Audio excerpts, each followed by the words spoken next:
YouTube, my name is Jake Asman. This is the Jake Asman Show for a Tuesday, September 28th, 2021. Thanks to everyone who watches every single day. Exciting announcement. I am 50 subscribers away from 7,000. So if you watch the videos every day and don't subscribe, what are you waiting for? Help me out. If I could get to 7,000 within the next couple of days, that would be awesome. So thanks so much to everyone who watches every day. If you already subscribed and you're wondering, well, how can I help Jake out? Well, it's very simple. You could like this video down below, comment your thoughts afterwards. That helps the engagement for the channel, and thus it shows up in more people's feeds. So that's how you can help me if you care to help. That being said, a lot to talk about today as we continue to react to what was a debacle on Sunday between the Jets and the Broncos. Thanks to everyone who reached out after my rant on that game yesterday. I'm not going to rant so much about that game in today's video, but I do have some thoughts just overall on where the Jets are at so far through 3 games. And my thoughts are this. A lot of the responsibility on where the Jets are right now, you could start to blame Joe Douglas. Now, I'm not going to come out here and say the Jets GM should be fired. The Jets need to move on from Joe Douglas. That's not what I'm saying at all. But to be fair, I criticized Mike McCagnon more than anyone involved with the Jets in recent years, him and Adam Gase. And if you look at where the Jets are right now, with a rookie quarterback, rookie coach, rookie offensive coordinator, Joe Douglas, I think, needs to bear some responsibility for the 0-3 start. Zach Wilson is a rookie who is on pace to get sacked 85 times. That is, simply put, not sustainable. The Jets cannot allow Zach Wilson to take the beating that he has taken so far to start this season. So you look at Zach Wilson, and the other day, he had all these drops. He obviously didn't have a lot of time to throw. It was a mess for a rookie quarterback facing a Broncos defense that's very good. So I'm not down on Zach Wilson, but I bring up Joe Douglas to say that he bears responsibility for this roster because this offensive line was the line that he put together, right? He signed Van Roten. He signed McGovern. He's the one who signed Morgan Moses. He traded up and drafted Elijah Vera Tucker. He drafted Mekhi Becton, who unfortunately is hurt. So this offensive line not being any good is not a McCagnon issue, is not a Gase issue. If the line does not get better, that is a major indictment on Joe Douglas, who played offensive line in college, who told Sam Darnold's parents he was going to protect Sam. What does he end up doing? Not able to protect Sam. They're not able to build around him. So to restart this rebuild here, they had to move on from Sam, which was the right move. But I say that to say that this is now the time for Joe Douglas to get this line fixed, right? It can't just be, oh, well, they're learning a new scheme, and that's why the line is bad. It's going to take time. I understand it's going to take time, but it should not be this bad. Like the rookie quarterback in Zach Wilson should not be on pace to get sacked 85 times. So that starts with the Jets GM. That's on Douglas. I'm a Douglas fan. I think overall you got to obviously give him way more time, especially when you look at the plan he has to rebuild this team through the draft. And the Jets have accumulated a ton of picks, 7 picks in the first 4 rounds, including 2 1s and 2 2s. So I'm not saying fire Douglas. I'm not saying he's a bad GM, but I'm saying to be fair here, because I'm always going to give you a fair, honest opinion on the team, he bears responsibility for this line being what it is. I also could say that Joe Douglas bears responsibility for not having a veteran backup on this team. Now, truth be told, I have no idea if that would make a huge difference in Zach Wilson's performance so far, but a lot of people who played in the NFL, a lot of people that have played the quarterback spot, they've talked about the fact that not having a veteran that Zach can lean on could be, something that is missing in that room. Steve Young talked about this. Boomer Esiason has talked about this. Guys that have played the quarterback position have talked about the value of having veteran leadership in that room. Unfortunately for the Jets, Greg Knapp was supposed to play that role, and he obviously tragically passed away in the biking accident right before the start of training camp. So, part of that is not really the Jets' fault, obviously, but you could make the case that there should be a veteran backup on this team. So that, to me, falls on Joe Douglas so far. Now, it's 3 games, but we're looking at this team, and I understand the frustration of every Jet fan. Like, I'm pissed off. No one even here's the thing. No one even expected the Jets to go into Denver and win the game. But could they compete? Can they make it a game? Wouldn't it be nice if the Jets season wasn't over before Columbus Day for once? Like, no one's saying the Jets are a good team. I thought they'd win between 6 or 7 games. But they have to figure it out quick. There are 14 games left. They need to be far more competitive than they were on Sunday. If you really break down this game and go game by game, Week 1, I thought the quarterback played really well against the Panthers. Jets played a great second half, had a chance to come from behind and win that game. Came within an onside kick from winning that game. Now you fast forward to Week 2. I thought the team played pretty well. Even the offensive line was better in that game. They opened up running holes. I thought the defense played well. Zach Wilson just had a terrible, terrible game that sometimes rookie quarterbacks just have, especially against a Bill Belichick defense, right? So, I mean, what are you going to do? But there's no excuse for what happened on Sunday where it's just they're not competitive. The drops, the poor protection, the penalties, it cannot happen.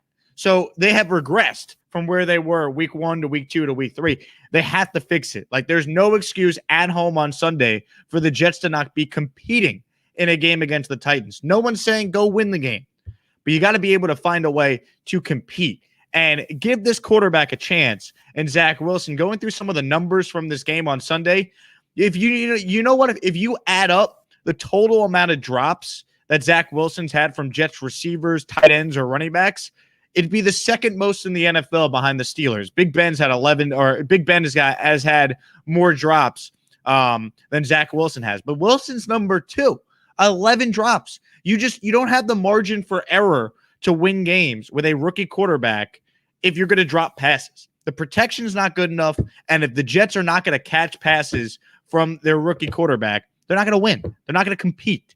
Like, the margin for error is very small with a team that does not have a lot of talent just yet. They're starting from scratch. McCagden set this organization up for failure. Douglas, I understand, has to clean it up, and he deserves more time to do it.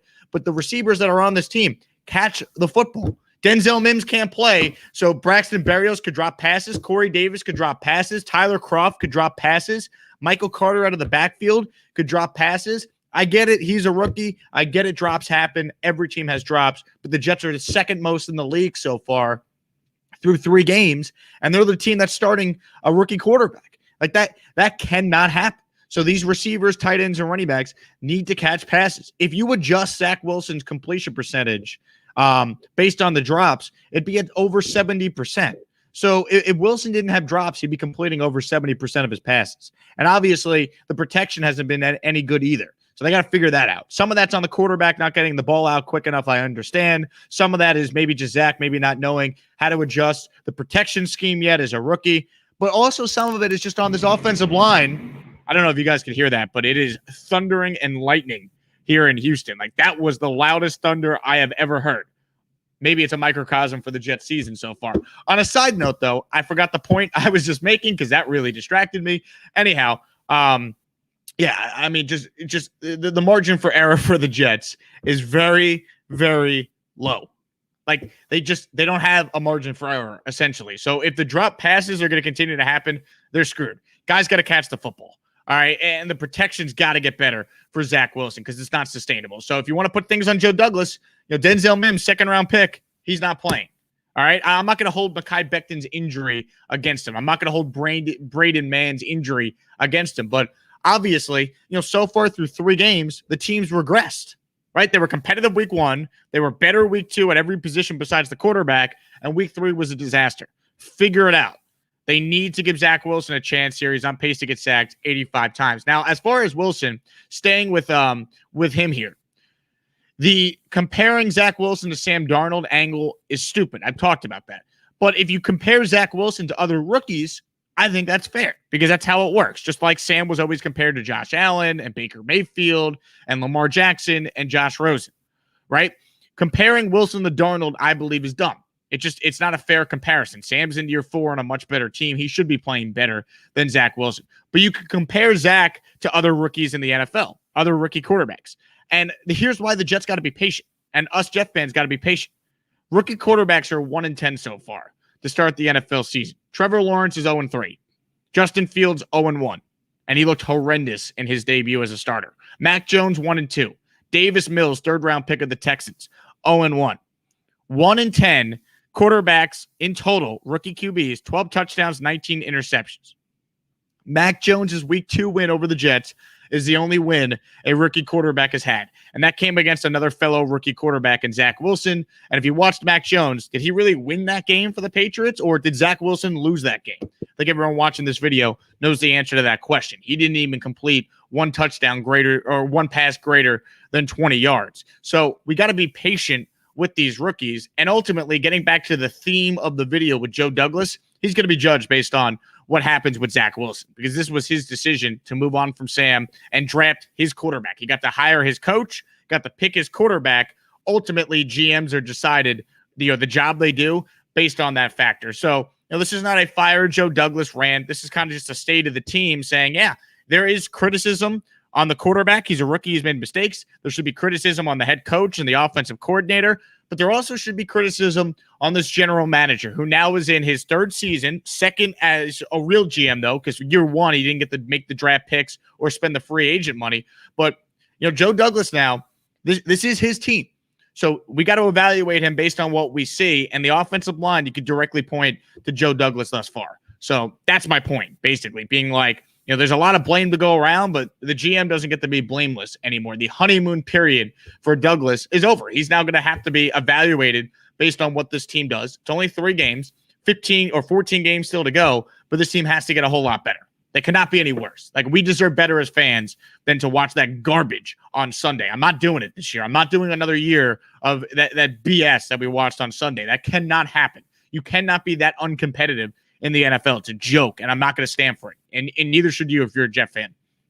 All right, with that being said, I want to thank everyone who watched so far, anyone who tuned in late. Let's go through some of the comments here, and let's see what we got. Wayne writes in, the tolerance for 0-5 will be 0, and ruthless coaching heads will exacted guaranteed. You're going to chop heads off, Wayne? Is that what I'm getting at here? Look, you look at the upcoming schedule for the Jets, and it's not easy. But there's no excuse for them not to win some games. There's no excuse for them to not be more competitive, right? They play the Titans this week. That's a tough game. But the Falcons in London, it's a winnable game. The Patriots, I'm sorry, that's still a winnable game. I know Zach was horrendous against them in week 2, but the rest of the Jets played well. The Bengals after that, it's a winnable game. I'm not going to sit here and tell you the Jets are going to win all these games, but they shouldn't be manhandled. Like, they should win some games here. Like, there's a reason why there were a lot of people that thought the Jets can win between 6 and 7 games. So they need to go out there and they got to start being more competitive. It's getting out of control here. Christopher writes in, the play calling has been questionable. Yeah, the play calling has not been good by Mike LaFleur. Now, this is what happens when you have rookie head coach, rookie OC, rookie quarterback. They need to figure it out. It cannot be any worse. There is no doubt about that. Give us Mims. Mims should be playing. It's nauseating that we got to watch Jeff Smith instead of Denzel Mims. It's enough. 0-12 with the Jags. I do not think they will be 0-12. But if they are 0-12, I mean, someone watch out for my health. I don't know if I can handle that. Just draft all O-line next season. Clearly, they need to use a lot of premium draft picks on this offensive line. The center and guard play is just simply not good enough, especially without Mekhi Becton on the left side. They need to go out there and continue to address this offensive line. Douglas needs to get it right there. This is supposed to be a line that's much improved so far through 3 games. I'll say it again. Zach Wilson is on pace to get sacked 85 times. That is David Carr in Houston back in 2002 like. That cannot happen. That cannot be sustainable over the course of a now 17-game season. Manton writes in, was one of your first subscribers. Really happy for your success. You deserve it. Manton, thanks so much for being a subscriber on YouTube. I appreciate it. Once again, if you're just tuning in, I am within 50 of getting to 7,000. So if fellow Jet fans could subscribe right down below, that helps the channel continue to grow. What else do we have here? I'm going through the comments right now. If GVR is the worst guard again next game, what are our options? The mullet? Well, it kind of shows you if GVR is still the guard, that they don't have any options behind him. Like Dan Feeney, we love him. We love his passion. Great teammate. He's not a starting NFL guard, and neither is GVR. But the problem is you can't just pluck another starting guard in the middle of the year. Like, this team better figure it out. They should not be this bad. There's no doubt. Salmon, I was mad at Joe D on Sunday, but today I'm less angry. He's trying, drafted 2 linemen, and picked up Connor and GVR. I don't know about Fant being his pickup, but he's trying. I mean, look, you don't get points in the NFL for trying. Like, you know what I mean? Like, I don't know what else to say. Like, Jet fans deserve better than trying. Like, they need someone that could get it right. And I'm not anti-Joe D. I want to make that very clear. But he has to be held accountable for this offensive line being a disaster so far through 3 games. That's the reality here. That's what I'm trying to say, basically. I see Matt has a comment here. I'm confused why Joe D has the answer. Comes down to coaching. Not being able to score 2 weeks in a row is embarrassing. Benching Denzel Mims also. I know Mike LaFleur is an idiot. Look, Joe Douglas has the answer for the team being 0-3 because he's the GM of the team that put the team together. I'm not saying he deserves to be fired, but there are aspects of this team he put together that had not worked. Not having a veteran is a fair criticism to back up Zach Wilson. Not having a better offensive line to help Zach Wilson is a fair criticism. They got to figure it out. What do we got here? Arthur, Jake, huge fan here. Congrats on your work. Arthur, thank you. Saw some stats that we played the 1st, 3rd, and 5th ranked defense so far. Titans are 15th. What stat line can we expect from Zach? I'm glad you brought this up, Arthur. There's no doubt the schedule has been brutal. The Jets have faced some tough teams really at the wrong time, right? You play Carolina week 1. They have a team that is really good defensively, tough matchup, although Zach played well in the second half. Week 2 against the Pats, you just don't want to face the Pats with a rookie quarterback making his second ever start. So that's a tough draw for the Jets. And then obviously week 3, Denver's got a good defense. You're playing them in their building, in their home opener. The tough spot. Not an excuse to not score any points, but that's a tough spot. Titans defense is not great. I would expect the Jets to, dare I say, score a touchdown this week, because how many games in a row are they going to go without scoring a touchdown in the NFL? But what's a stat line we can expect from Zach? I mean, I'd like to see him throw for over 250 yards and throw 2 touchdowns. Like, I'd like to see a bounce-back performance at home. I think the Jet fan deserves it. No doubt about that. Nick writes in, we need to be more competitive. We can't come at halftime and be down every game. Yeah, Nick, that's the thing. This team cannot continue to be just an embarrassment. They should be in the 4th quarter competing. As bad as Jacksonville's been, they've competed more so than the Jets have. The Giants have competed more so than the Jets have. Look at some of these other 0-3 teams. The Lions, they've competed in basically all their games. They've been in the mix, including week 1 where they were down a lot and they made it interesting against the Niners. They lost on a 66-yard field goal this week. Like, look at the other 0-3 teams based on compete level. They should be competing. They should be competitive. I could live with the losses if they were a lot like week 1, where the Jets fight hard to the end, make some plays, and have a chance to win. I don't really care about the wins and losses. I cannot deal with not scoring touchdowns in 2 straight games. I cannot deal with 2 games like what we just saw offensively against the Patriots and the Broncos. Like, they need to figure it out. We are 2-17 with Joe Douglas teams. The 7-9 2019 year was fully McCagnon's team. Yeah, Joe Douglas is 2-17 in my mind. As a GM, I tend to agree. The 7-9 year in 2019, Joe Douglas got there in June. McCagnon made the picks. McCagnon obviously signed all the players in free agency. That was 7-9. It was a fugazi 7-9, though. The Jets were 6-2 in the second half, mostly against really bad teams. So, yeah, I mean, do I expect the Jets to be a playoff team this year? No, but I think it's a fair expectation for a GM in year 2, really technically year 3, but I'll give them year 2. I think it's a fair expectation for this O-line to be better than what it's done so far, because they have gone out there and have been horrendous so far overall through 3 games. There's no doubt about that. I see we have some commenters that want Rex back. Bring Rex back. I love Rex. That ship is long sailed, though, VR. That is not going to happen. Let's see what we got here. Trevor got Darnold's tight end. Should Joe push to get a tight end? I don't think you're going to see that now. There's no doubt, though, the Jets could use a competent tight end, a guy that could go out there and make some plays. Maybe that's something that happens in the draft. Look, we know this team was going to have holes. There's no doubt they won 2 games last year. They had a lot of needs. Douglas tried to fill some of those needs. So once again, not advocating for Joe to get fired, but what I am saying is that the idea that, Joe Douglas gets a free pass for this team being bad like he did last year, That's no longer the case. We need to see some significant improvement from the young players on this team that he drafted or brought in, and just overall improvement from players on this team that he's directly responsible for, a la every player on this Jets offensive line. With that being said, I'd like to thank everyone who watched this video. Hopefully the internet held up here, because I kid you guys not, it is coming down hard. Thundering, lightning. I don't know if you guys can hear it through the microphone, but it is coming down hard here in Houston. I need my Gustbuster umbrella, the #1 umbrella in the world. Gustbuster.com if you want the best umbrella ever. That being said, thanks so much to everyone who watched this video. Hope you all have a great Tuesday. Back with another video tomorrow. Comment your thoughts. What to you does this all mean so far through the first 3 games, right? I mean, how much blame would you give the GM, Joe Douglas, so far through the Jets' first 3 games of the season? Let me know in the comment section after this video concludes. Thanks to everyone once again who watched. Help me get the 7,000 subscribers, and I will certainly thank you for that. Thanks again, guys.